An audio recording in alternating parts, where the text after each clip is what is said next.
Hola, mi nombre es Karen de la Vega, mi matrícula es 26323 y elegí La novia siria. Elegí esta película de entre las demás porque me llama mucho la atención el saber y conocer cómo es la vida de las mujeres en otros países. Am, y es por eso que la elegí de entre las demás. Principalmente la película se trata de una joven la cual se va a casar, pero se casa con un hombre al que no conoce. Ella vive en Golán y el novio vive en Siria.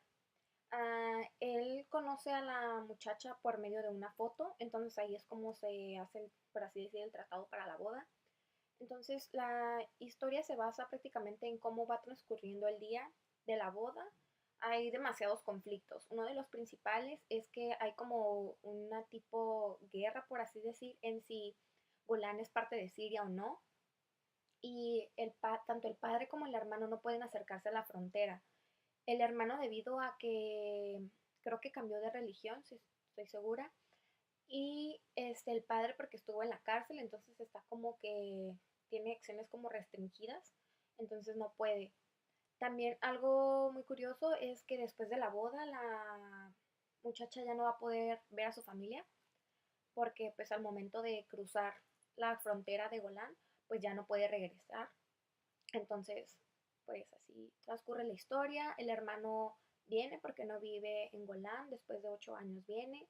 Entonces um, también su hermana no es como que no es feliz, entonces le dice que ella pues sí lo va a hacer.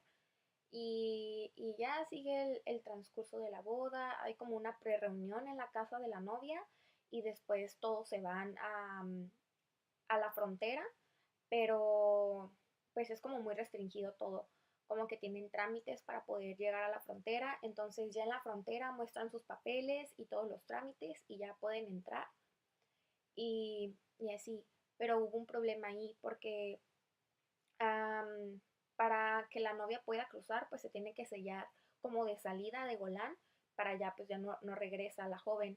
Entonces el sello am, no es como aceptado en la otra parte. Entonces la joven que se encarga como de ese trámite va de un lado a otro intentando que la novia pues se pueda casar, ¿no?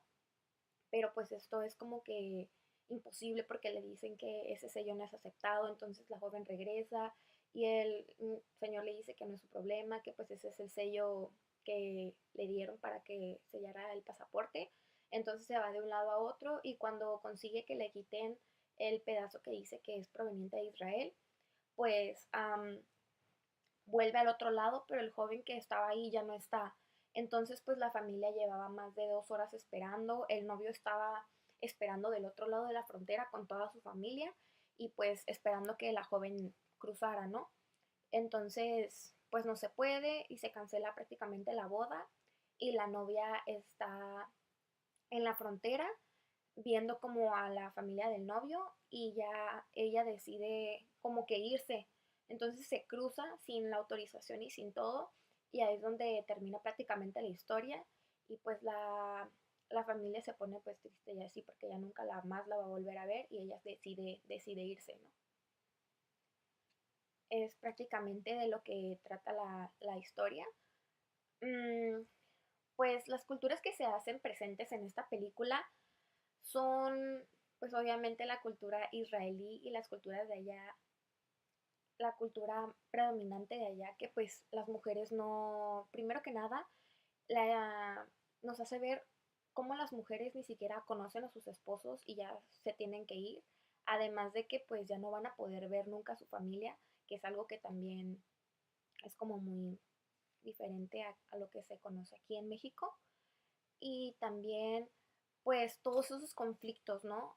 Legales que hay de por el simple hecho de cambiar, no sé, tu religión o otras cosas ya no puede ser aceptado incluso en tu país natal y que no puedes volver a regresar ni cruzar. De hecho, se hablaban como con megáfonos, entonces pues se nota de que aquí nosotros podemos cruzar luego, luego y hablarle a, no sé, a alguien de Estados Unidos y no hay ningún problema y allá ni siquiera pueden acercarse a hablar. Entonces ese también es un conflicto que denota mucho en la película. Y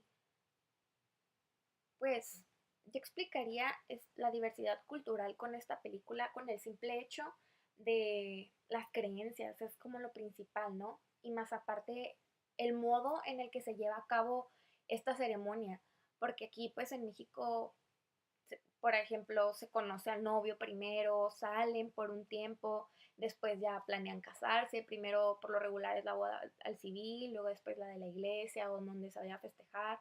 Entonces es como una ceremonia demasiado grande y no digo que ya sea menos importante, pero pues es muy diferente. O sea, el principal punto que yo pude notar, pues que no conoce al novio. Luego que ya nunca va a poder volver a ver a su familia, que también es algo que pues aquí por lo regular no pasa, que ya no va a poder volver al país, más aparte que las mujeres allá no tienen como una nacionalidad definida, porque en el pasaporte decía nacionalidad no definida, lo que genera que pues tu nacionalidad va a ser con pues a donde te vas a casar, con el esposo que vas a tener. Esa va a ser tu nueva familia y pues son como un comienzo de cero, ¿no? Como tus nuevos orígenes. Y pues aquí tú tienes tu nacionalidad y esa nacionalidad va a perdurar a menos que tú quieras cambiarla, ¿no? También pues los aspectos políticos que son muy importantes porque aquí en México si bien tenemos muchos conflictos con el gobierno, tenemos como un poco más de libertad de expresión, o sea, tenemos libertad de movernos de un lugar a otro y pues es algo que no se tiene allá, más aparte de que el gobierno influye demasiado en la vida de las personas porque no la dejaban ni siquiera al papá ir a despedirse de su hija el día de su boda porque no podía cruzar la frontera. Es más, creo que no podía estar cerca de la frontera, ni él ni su hermano. Entonces, pues eso también denota todo lo que es como diferente y que propicia la diversidad cultural. Además de que los hombres como que tratan a las mujeres como si fueran una cosa. También hubo una situación con la hermana de la novia que ella de exponer como su historia como en un segundo plano, pero, o sea, de notar que ella no siquiera tuvo la oportunidad de estudiar, que no era feliz viviendo con él y que pues quería cambiar la vida de su hija, estaba haciendo de que su hija fuera diferente y que tuviera la oportunidad de ir a la escuela, lo que ella no pudo haber tenido. Entonces, o sea, por eso le dolía también que su hermana se fuera, porque sabía, no bien si su destino iba a ser igual, porque no se va a conocer si es igual o diferente, pero sí como que pues es más libre, ¿no? Entonces, más que nada es eso. Y de mis comentarios personales, lo que puedo decir de esta película es que, mmm, si bien no tiene como una trama tan como las películas que normalmente estamos acostumbrados a ver como con un final bien marcado, pues se me hizo una película muy interesante porque es como que alcanzas a apreciar los aspectos de esa cultura y darte cuenta, bueno, yo me di cuenta como que tengo grandes oportunidades, además de que pues obviamente fue en una época muy diferente a la actualidad, pues yo sé que en esos países se sigue viviendo ese tipo de situaciones, ¿no? Entonces pues me gusta saber como que la película muestra esa historia de lo que uno no conoce o no aprecia, ¿no? Entonces, pues se me hace una película demasiado interesante que te hace reflexionar demasiado y, y pues son situaciones que viven día con día, ¿no? Entonces, pues se me hizo muy interesante. Gracias.